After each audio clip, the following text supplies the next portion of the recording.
Hello friends, welcome two is study. आज हम लोग हिस्ट्री की इस वीडियो में चाणक्य के जीवन काल को डिस्कस करने वाले हैं। फ्रेंड्स, चाणक्य जो थे उनका जन्म 350 ईसा पूर्व में तक्षशिला के कुटिल नामक एक ब्राह्मण वंश में हुआ था। कुटिल वंश के होने की वजह से उन्हें कौटिल्य भी कहा जाता था।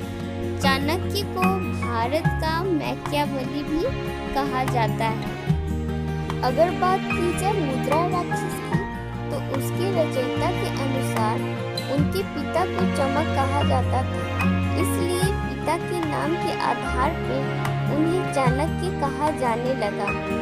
चाणक्य का जन्म एक बेहद ही गरीब ब्राह्मण परिवार में हुआ था। उन्होंने अपने बचपन में काफी गरीबी देखी, यहाँ तक कि गरीबी की वजह से कभी कभी तो चाणक्य को खाना भी नसीब नहीं होता था और उन्हें भूखे पेट ही सोना पड़ता था।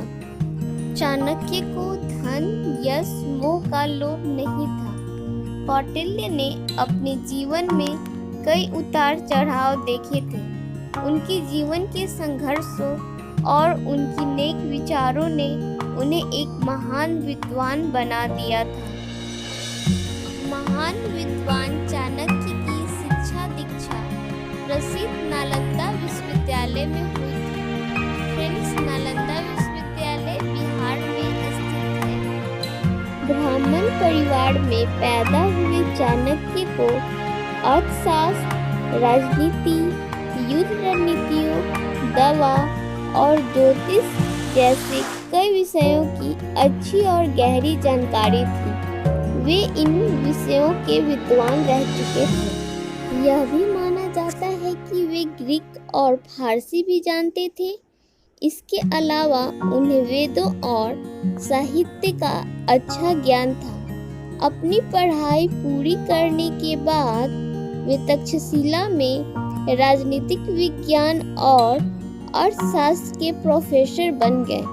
उसके बाद वे सम्राट चंद्रगुप्त के भरोसेमंद सहयोगी भी बन गए थे। फ्रेंड्स, आपको बता दें कि जब भारत पर सिकंदर ने आक्रमण किया था, उस समय चाणक्य तक्षशिला में प्रिंसिपल थे। चाणक्य ने भारत की संस्कृति को बचाने के लिए सभी राजाओं से आग्रह किया, लेकिन उस समय सिकंदर से लड़ने के लिए कोई नहीं आया।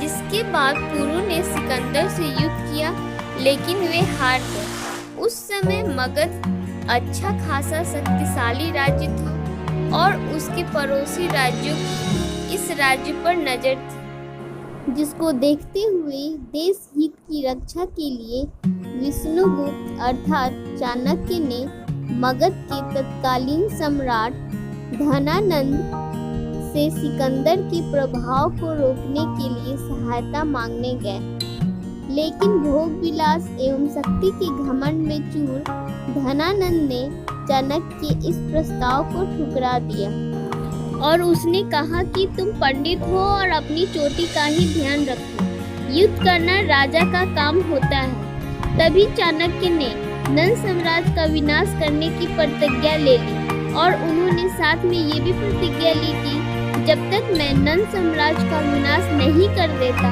तब तक मैं अपने केश शिखर को नहीं बांधूंगा। नंद साम्राज्य के शासक द्वारा अपमान के बाद चाणक्य अपनी प्रतिज्ञा को सार्थक करने के लिए निकल पड़े। इसके लिए उन्होंने चंद्रगुप्त को अपना शिष्य बनाया। चाणक्य उस समय चंद्रगुप्त की प्रतिभा को समझ गए थे, इसीलिए उन्होंने चंद्रगुप्त को नंद साम्राज्य के शासक से बदला लेने के लिए चुना। जब चाणक्य की चंद्रगुप्त मौर्य से मुलाकात हुई, तब चंद्रगुप्त महज 9 साल के थे। इसके बाद चाणक्य ने अपने विलक्षण ज्ञान से चंद्रगुप्त को अप्रवाहित विषयों और व्यवहारिक तथा प्राविधिक कलाओं की शिक्षा दी। अनेक विषयों की जानकार और महान विद्वान चाणक्य ने भारतीय राजनीतिक ग्रंथ अर्थशास्त्र लिखा, जिसमें जिसमें भारत की उस समय तक की आर्थिक, राजनीतिक और सामाजिक नीतियों की व्याख्या समेत अन्य महत्वपूर्ण विषयों की जानकारी दी गई है। ये ग्रंथ चाणक्य ने इसलिए लिखा था ताकि राज्य के शासकों द्वारा इस बात की जानकारी हो सके कि युद्ध, अकाल और महामारी के समय राज्य का प्रबंधन कैसे किया जाए। चलिए फ्रेंड्स, अब नंद साम्राज्य के पतन के बारे में डिस्कस करते हैं। शक्तिशाली और घमंड में चूर नंद वंश का राजा धनानंद, जो अपनी शक्ति का गलत इस्तेमाल करता था और जिसने यशस्वी और महान दार्शनिक चाणक्य का अपमान किया था, जिसके बाद चाणक्य ने चंद्रगुप्त के साथ मिलकर अपनी नीतियों से नंद साम्राज्य का पतन कर दिया। बुद्धिमान और निर्मम चाणक्य ने अपनी महान नीतियों से चंद्रगुप्त के मौर्य साम्राज्य को उस समय के सबसे शक्तिशाली साम्राज्यों में से बदलने में अपनी एक महत्वपूर्ण भूमिका निभाई।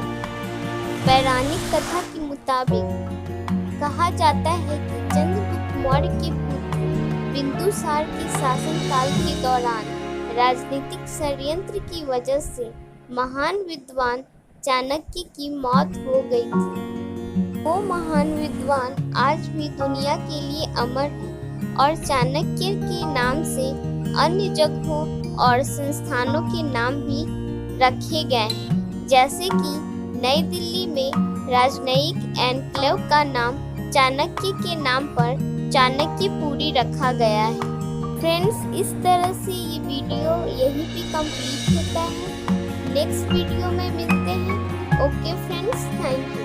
फ्रेंड्स, अगर आपने अभी तक मेरे चैनल को सब्सक्राइब नहीं किया है तो प्लीज़ सब्सक्राइब करें और अपने दोस्तों में शेयर करना ना भूलें।